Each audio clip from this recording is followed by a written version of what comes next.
Well, we all love a good courtroom drama, right? The suspense, the surprise witnesses, the passionate closing arguments. Hollywood certainly knows how to make the law entertaining. But how do these movies actually hold up when it comes to legal concepts, like real legal concepts? Today, we are counting down attorney Vincent J. Russo's choice of the 5 best lawyer movies of all time. Vincent is in the studio right now with us. This is a fun segment. Yes, absolutely. And it was challenging. There are so many lawyer movies out there.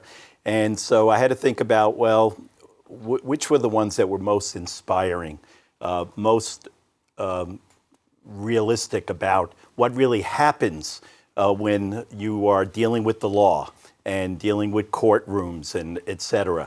So this is gonna be really good. I love this. And I will say that my top 5 could be 7 or 10, but you know, and every night in the last week or so, I've been saying, well, maybe this one should come out, and this one should come in. Yeah, rotate them in and out Right, and everything. right. I love how you think of movies in lawyer categories. And that's because you're an attorney, and I'm I don't really know anyone. All right, so top 5. Let's start with number 5. Okay, number 5 is Philadelphia.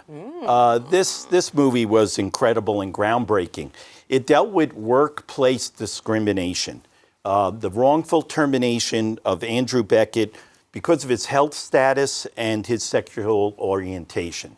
And so it really put a human face on this issue about, AIDS and the LGBTQ community. And it really brought across the point that we're all human beings and we're all equal. We're entitled to human dignity. And so this movie really comes across in that way, especially in a particular scene where Denzel Washington plays the lawyer and he puts Tom Hanks on the stand and he asks him to show his lesions from the AIDS. Yeah. I mean, this came out around the 90s, right? This was 1993. So I'm sure it opened up a lot of questions and, a lot of conversations that everybody has. And Tom Hanks actually won an Oscar for this, right? That is correct. Yeah, and well deserved. It's an inspiring movie, and there is a little bit of a theme here among these movies about justice. That's all Andrew Beckett. As he's portrayed in the movie, he's looking for justice. Yeah, like human dignity, justice, all that, those right. themes. Yeah, absolutely. All right, so let's go to number 4. Okay, so number 4 is Erin Brockovich. All right, and there is a different, several different ways we could talk about this movie. But it really goes to the preservation and adversity that people are confronted with. And Erin Brockovich, Julia Roberts, is unbelievable, or incredibly inspiring. The power of one. One individual could make such a difference against a corporate giant that has contaminated the water. And so she's not even a lawyer in this movie. I know. And it's the only one of the 5 that's a true story. I think this is one of my favorite movies, Erin Brockovich, because she really just, she kind of was this ordinary woman who really was compassionate and cared for these families that were going through the situation of cancer, and everything. And she knew every little detail about every single person that she was representing, even when the other lawyers from the big corporations were doubting her. Right. And it just really just showed, what kind of fighting for somebody is really about in the legal system. That's right. And one person can make a difference. It also focused in on the due diligence and the effort, the tireless effort that's required when someone is involved in a trial. The work that you don't see, it's all pre-courtroom, pre-trial time. And the other piece to this, which was really great, was she's a female who really, was stepping up, making a difference in a world of men. Yes. Who are the lawyers predominantly in the movie. That's probably why I love this movie so much. When she pulls out every file, she knows everyone's phone number, every kid that, the family. It's a great movie. Watch it if you haven't seen Erin Brockovich. Okay, number 3. All right, 12 Angry Men. Okay. Now, this is maybe my favorite, but I put it at number 3. It's 1957. Of course, you remember it when you were growing up. Yeah. No, but they redid it and like isn't Yes, Tony Danza? I Googled it yesterday. I saw it on YouTube. So there's a black and white version, but there's another version too. So this movie is about the integrity of the process that someone is presumed innocent until proven guilty beyond a reasonable doubt. And what's really interesting about this movie is that it's shot in the jurors' deliberation room.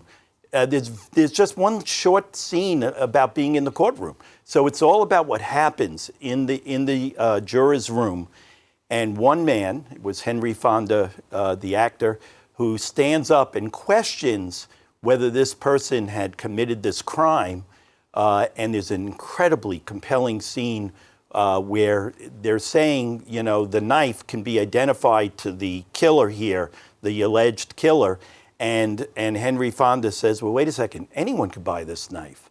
And he proves it in the room, and then that turns the whole scenario around, because he was the only doubter, the one that had reasonable doubt. It kind of gives us a glimpse into like kind of what's going on, like with the jury's face and Right. everything. All right, we gotta speak. All right, I'll speak quick, but I urge people to watch that one. Yeah, I think so too. All right, number 2. All right, My Cousin Vinny, come on.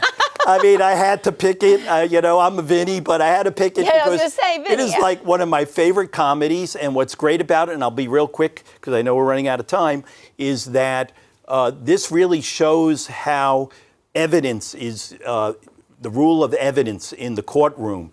And so Mona Lisa Vito is the general automotive knowledge witness in that whole scene where she turns it all around and proves with the tire marks that they were not the ones who committed the crime. Just fantastic, and so many great scenes. We could talk all day about I love that My one. Cousin Vinny, and I love that. Like, I think that comedy was used to almost teach us how things work in the courtroom. And I got to share with you that so many lawyers love that movie because they relate to it. You know, that the lawyers go in the courtroom, and it's their personality, and it's their approach, and it's their due diligence. So I love that. My Cousin Vinny. All right, number 1. It's got to be the classic, To Kill a Mockingbird. To Kill a Mockingbird, incredible movie because it really captures the moral weight of the legal profession. It's about the right to a fair trial, the presumption of innocence. Atticus Finch, Gregory Peck plays it. The role, his presentation in the courtroom as he defends this person who allegedly committed rape in the Deep South when it was highly discriminatory at the time of how trials were being handled, and also the human interplay. So many layers to this. The human interplay of the children. His child Scout is involved, and Tom Robinson, who's the alleged rapist, and then and the reality that, you know, in the end he was found guilty, even though the evidence was so overwhelming of innocence. Yeah. I read the book, and now I have to watch the. When did the movie come? That is 1962. All right then. All right. So number 5. No, we got them. I know. I'm gonna rattle them off. We're going to run right through them. Number 5. All right. Philadelphia. 4. Erin Brockovich. 3. 12 Angry Men. 2. My Cousin Vinny. And your number 1 pick. To Kill a Mockingbird. All right, I love it. All right, what about yours? My favorite out of all those, I have to say Erin Brockovich. That's because you're a kid. Yeah, I'll take it. All right, that was very fun. I think that we learned a lot too, kind of getting a glimpse of the legal process. Vincent, always a pleasure having you on. Thank you so much.